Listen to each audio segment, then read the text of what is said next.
এই যে আমি হালুয়া কাটে নিছি, বরফির মতো পিস করে নিছি। আসসালামু আলাইকুম, আশা করি সবাই ভালো আছেন। রত্না রান্নাঘরে আরেকটি নতুন রান্নার রেসিপিতে সবাইকে অনেক অনেক স্বাগত জানাই। এই দেখেন বন্ধুরা, এই যে ছোলার ডালের হালুয়া বানাবো আজকে, সেই ভিডিওটাই আপনাদের সাথে শেয়ার করতেছি। পুরো ভিডিওটাই দেখতে থাকেন, আশা করি আপনাদের অনেক ভালো লাগবে। এই যে আমি ডাল এখন খুব ভালোভাবে ধুয়ে নিব।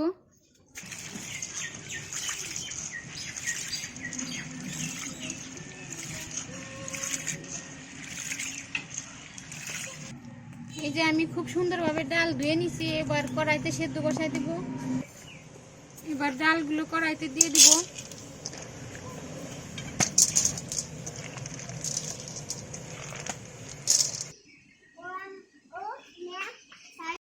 এবার দিয়ে দিব এই যে পানি। এই যে আমি কড়াইটা চুলায় বসাই দিয়ে দিছি। এবার ডালটা সেদ্ধ হোক, ঢাকনা দিয়ে ঢেকে দিব। খুলে দেখি ডালের কি অবস্থা। এই দেখেন বন্ধুরা, আমার ডাল কিন্তু খুব ভালোভাবে সিদ্ধ হয়ে গেছে।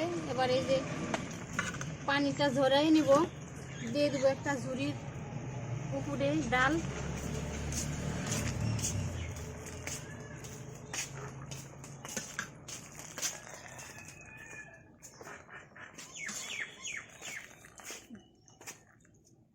যে পানিটা ভালোভাবে ঝরুক আর ডালটা ঠান্ডা হোক, তারপরে আমি পাটার সাহায্যে বেটে নিব। এই যে আমার ডালের পানি কিন্তু খুব ভালোভাবে ঝরে গেছে। এবার এই যে পাটায় বাইটে নিব।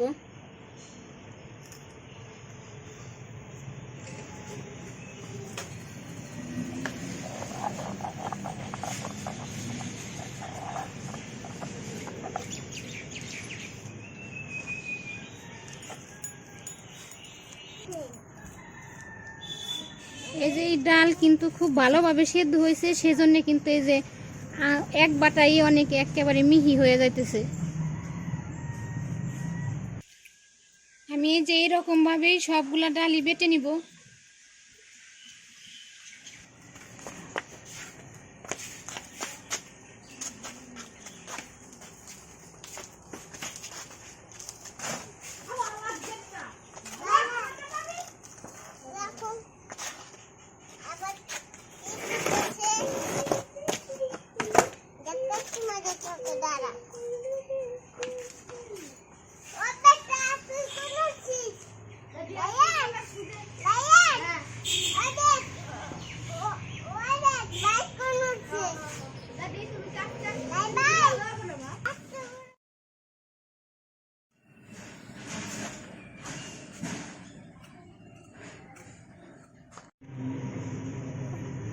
এই যে আমার আর এই কটা বাটলেই, পাটার উপরে নিয়ে নিছি সব, এই কটা বাটলেই সব বাটা শেষ।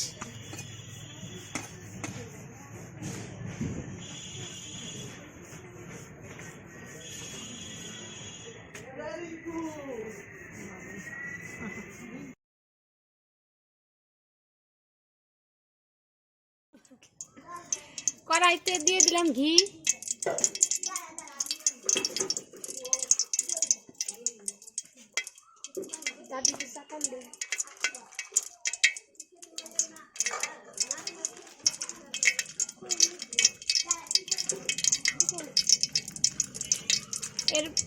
এরপরে দিয়ে দিব এই যে গোটা গরম মশলা।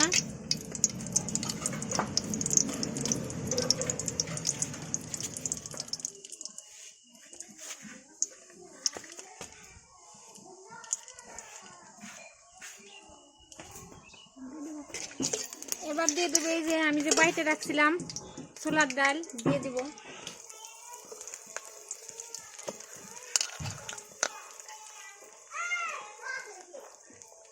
আমি এইখানে ঘি ব্যবহার করছি, আপনারা চাইলে ঘি না দিয়ে সয়াবিন তেলও ব্যবহার করতে পারেন।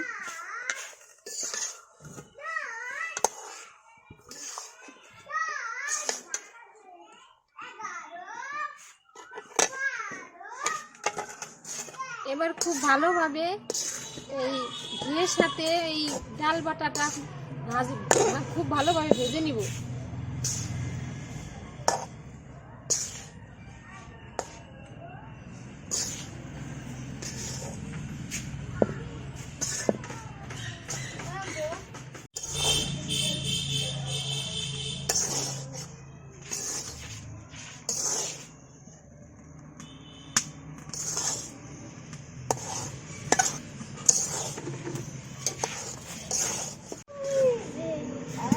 দেখেন বন্ধুরা, এই যে আমি যে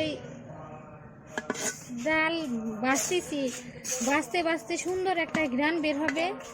তারপরে বুঝে নিতে হবে যে ভাজা হয়ে গেছে, তারপর চিনি দিয়ে দিব। এই যে দেখেন আমার ডাল খুব ভালোভাবে ভাজা হয়ে গেছে। এই যে আগে আঠা আঠা ছিল, কিন্তু এখন এই যে ঝুরঝুরা হয়ে গেছে। এবার দিয়ে দিব চিনি। এই দেখেন আমি 1 বাটি চিনি নিছি, দিয়ে দিব। মিষ্টিটা আপনাদের ইচ্ছা মতো কমায়া বাড়ায়া দিবেন।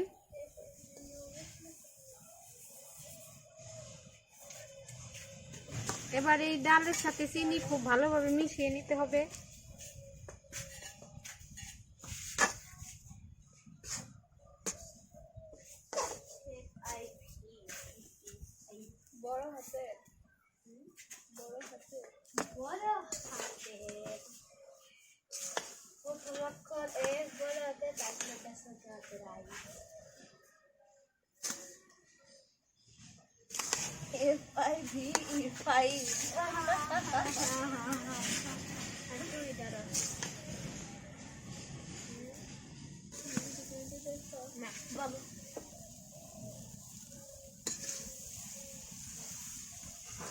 আমি দেখি কি চুলাই ভালো বানাচ্ছি।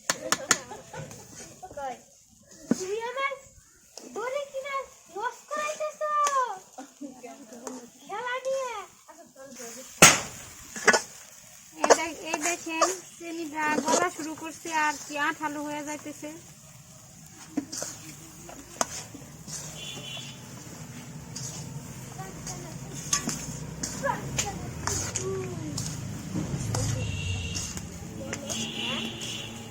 আবার অনেকক্ষণ ভাজতে ভাজতে যখন আবার আগের মতো ঝরঝরা হয়ে যাবে, সেই সময় বোঝা যাবে যে হালুয়া হয়ে গেছে।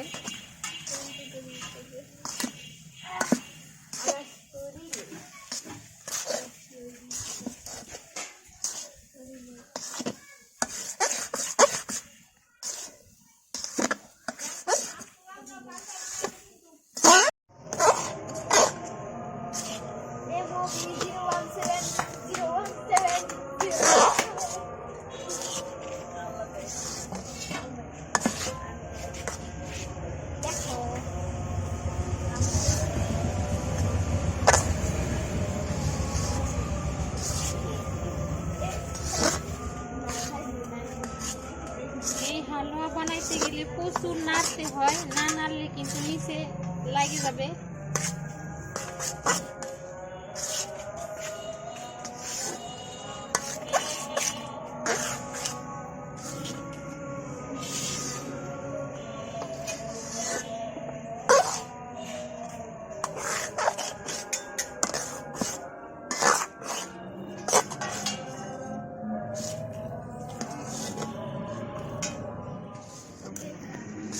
এই দেখেন বন্ধুরা, আমার হালুয়া কিন্তু রেডি হয়ে গেছে। এবার নামায় নিব। যে আমি একটা স্টিলের প্লেটে ঘি জড়ায় নিছি, এবার এর উপরেই হালুয়া উঠাবো। এটা ঠিক করা লাগবে। এই সিটটা ভালো আছে, এটা ঠিক করা না থাকে, এটাও লাগবে না ঠিক করার। এটা তো আমার হয়।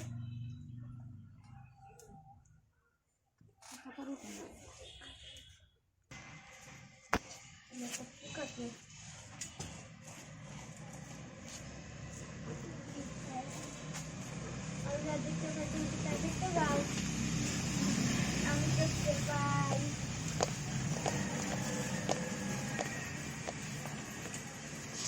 আমি এই যে হাত দিয়ে চাপ দিয়ে একটু ছড়িয়ে দিব।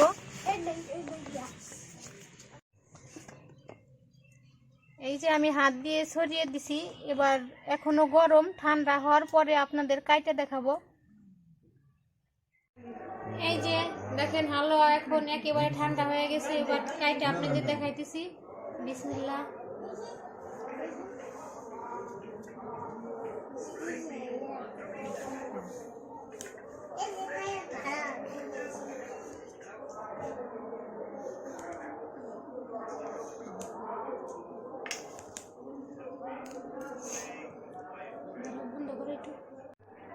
এই যে আমি হালুয়া কাটে নিছি, বরফির মতো পিস করে নিছি। তো আমি এই হালুয়া বানাইলাম, আপনাদের সাথে শেয়ার করলাম। ভালো লাগলে অবশ্যই কমেন্টে জানাবেন। আর যারা ইউটিউব থেকে আমার ভিডিও দেখতেছেন তারা অবশ্যই আপনাদের চ্যানেল রত্না রান্নাঘরটি সাবস্ক্রাইব করে দিবেন। নতুন নতুন রান্না পেতে পাশের বেল বাটনটি ক্লিক করে দিবেন। আর যারা ফেসবুক থেকে দেখতেছেন তারা অবশ্যই আমার পেজটা ফলো করে দিবেন। আর আমার ভিডিও ভালো লাগলে লাইক কমেন্ট শেয়ার করতে ভুলবেন না। আজকের ভিডিও এ পর্যন্তই, দেখা হবে পরবর্তী ভিডিওতে। ততদিন আপনারা সুস্থ থাকবেন, ভালো থাকবেন। আল্লাহ হাফেজ।